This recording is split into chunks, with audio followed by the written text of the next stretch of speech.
Can you explain what happened last night? And we only have a few minutes, but also the fact that the lawyers for the man who was being executed actually left the death chamber to appeal his execution in the midst of it because it went on for so long as he gasped for air. In order to make contact with their office and ask other lawyers to go into court to seek an order to stop the execution. One lawyer did stay in the execution viewing area the entire time, so not all of the lawyers left. The execution, as you said, took an extraordinarily long time, almost 2 hours. Mr. Wood was breathing and gasping for air and struggling for an hour and 40 minutes.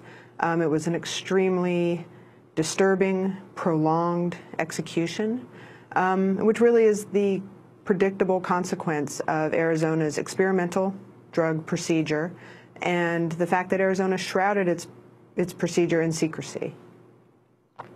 But can you further talk about where the drug came from, the legal attempts to stop the execution before the fact that a court had stopped the execution in that day?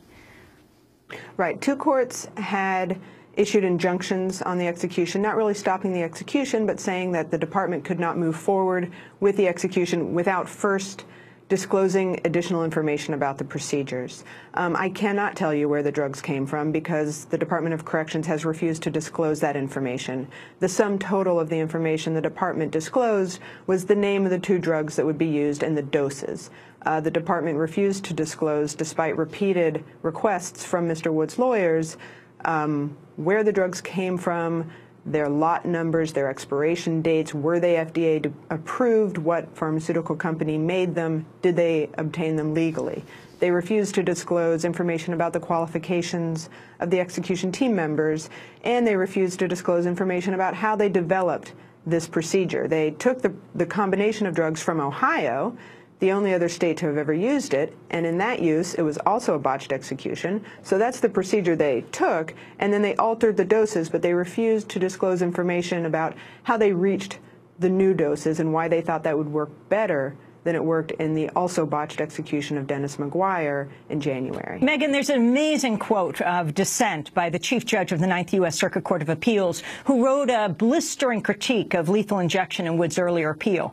After the court decided not to delay the execution until more was disclosed about the drugs to be used, Judge Alex Kozinski wrote, quote, "If some states and the federal government wish to continue out the carrying out of the death penalty, they must return to more primitive and foolproof methods of execution. The guillotine is probably best, but seems inconsistent with our national ethos. And the electric chair, hanging, and the gas chamber are each subject to occasional mishaps. The firing squad," he wrote, "strikes me as the most promising. 8 or 10 large-caliber rifle bullets fired at close range can inflict massive damage, causing instant death every time." We only have 20 seconds. Can you respond to this? Well, what's interesting about Judge Kozinski's dissent is that he was seeking to engage in a discussion about how we carry out executions. And so it's ironic that he wrote that as a dissent to an opinion that the Arizona Department of Corrections ought to disclose additional information, given that he wanted to engage in discourse.